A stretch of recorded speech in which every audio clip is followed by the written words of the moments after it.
Good day everyone, especially to our FS2 supervisor, Mr. Hilmar Ikong, and to our respective panelists. Together with my group mates, Sharami Seno, Val Edmar Devotion, and Jomar Jano, we will be presenting our proposed study which is entitled The Effect of Integrating Gamification on Students' Motivation and Performance in Mathematics. Now, to present the rationale of the study, here is Sharami Seno. I am Sharami Sano and I will be presenting the rationale of the proposed study. As we all know, mathematics is a vital aspect of human logic and cognition to understand the world and ourselves. According to Wardani 2004, mathematics is built by humans. So in learning mathematics, knowledge is built by the students. Learning math becomes more effective if the teacher facilitates the students to find and solve problems by applying meaningful learning.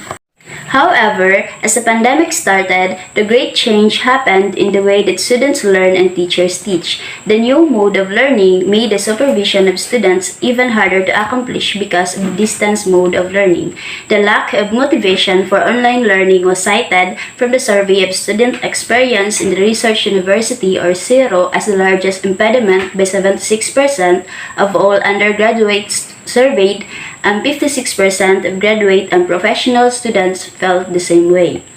This situation challenges teachers to think about how they would present or deliver their lessons in a way that students will find interesting to learn. Among different strategies, gamification has attracted the interest of educators, who in the last times have been exploring its potential improve student learning, which is according to Chiva et al. 2017.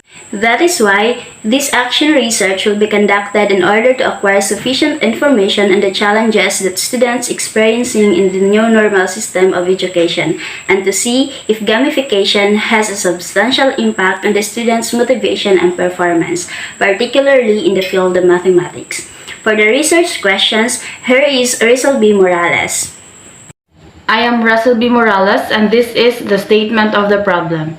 This study aims to determine the effectiveness of integrating gamification in increasing the motivation and performance in mathematics of grade 8 students in Visayas State University Integrated High School. So specifically, it seeks to answer the following questions. First, is there a significant difference in motivation and performance in mathematics of grade 8 students in VSU Integrated High School before and after implementing the gamification teaching strategy? Second, how does gamification teaching strategy influence the motivation and performance in mathematics of grade 8 students in VSU Integrated High School during distance learning?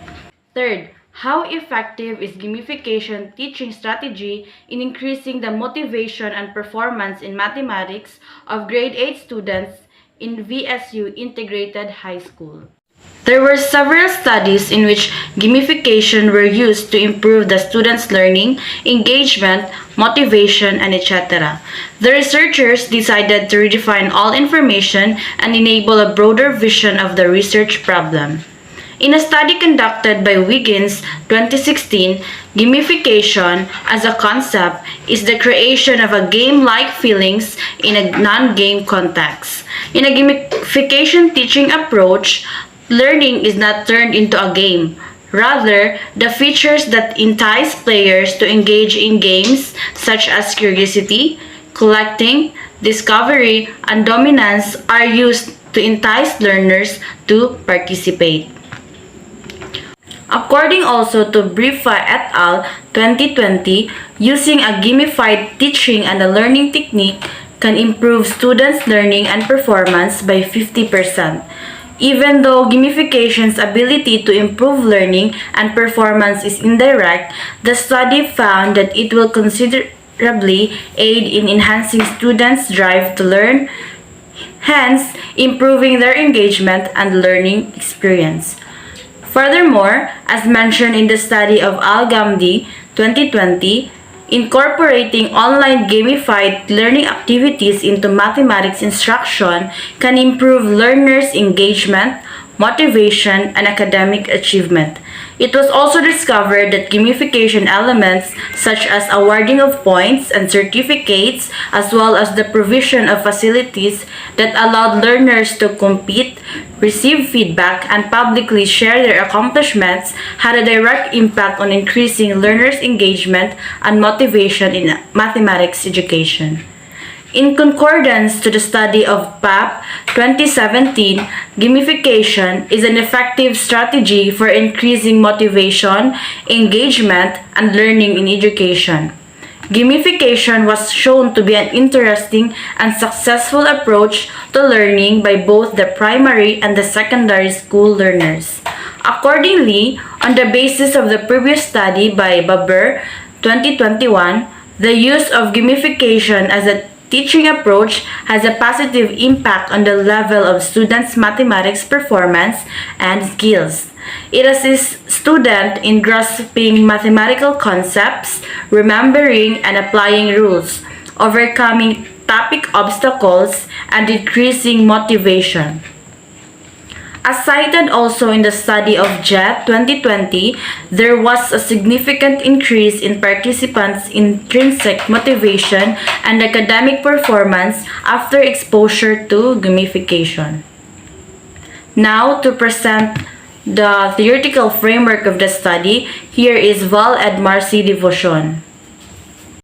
I am Val Edmar C. Devotion, and I am tasked to present the theoretical and conceptual frameworks of the study. This study is anchored to the theory of Landers, which is the theory of gamified learning. According to this theory, game features act as a mediating or moderating influence on learners. Game components, for example, may improve learners' engagement directly, influencing learning outcomes indirectly. This instructional influence is different from that of serious games, in which the game serves as an instructor to the students and thus has a direct impact on learning results. Now, let's proceed to the conceptual frameworks of the study. Conceptual framework, consists of relevant variables of the study and maps out how they might relate to each other. In this study, consists of 4 phases, which includes pre-test, which will be conducted before the intervention. Next, we have the implementation of gamification teaching approach, particularly the online game-based application named Kahoot. After that, the researcher will be measured if there is an increase on students' motivation and performance in mathematics. Lastly, post-test will be conducted. Now, for the definition of terms, here is Jomar Diano. I am Jomar Diano. I will be presenting to you the definition of terms, research methodology, and research instrument of the proposed study. For the definition of terms of this study, there are 3. First is the gamification, second is motivation, and third is performance. First is gamification. This refers to an educational approach that aims to engage students by using game design and game elements in learning environment. Second is motivation, is a condition that enables and sustains behavior toward a goal. Third is performance, is the measurement of the abilities of students. Next is the research methodology. Through purposive sampling, the participants of this study will be the graded students in VSU Integrated High School in Vizca Baybay City, Leyte in the first semester of the academic year 2022 to 2023. This study will also using a combination of qualitative and quantitative research design. First, we will use the qualitative research design to determine the motivational level of students in integrating gamification strategy and learning mathematics through standardized motivation questionnaires. Second, we will utilize the quantitative research approach through collecting data based from pre-test and post-test mean scores. The reason behind choosing the design is that this study focuses on measuring students' performance and motivation in mathematics as the effect of integrating gamification strategy. The independent variable of this study is gamification teaching approach, while the independent variable is students' motivation and performance. This research is a descriptive type of research since after analyzing the data, the researcher will describe the result accordingly. Next, for the research instrument, This study will use survey questionnaire to determine the students' motivation after implementing the gamification teaching strategy. Also, this study will use pre-test and post-test to determine the students' performance before and after implementing the gamification teaching strategy. The students' motivation will be measured using a 5-point Likert scale, while the performance of the students will be analyzed through t-tests using MS Excel application. this study will also use observation method as the researchers will also observe significant responses from the participants during the execution of the teaching strategy. Finally, here are the references beneficial to the study. That would be all. Thank you.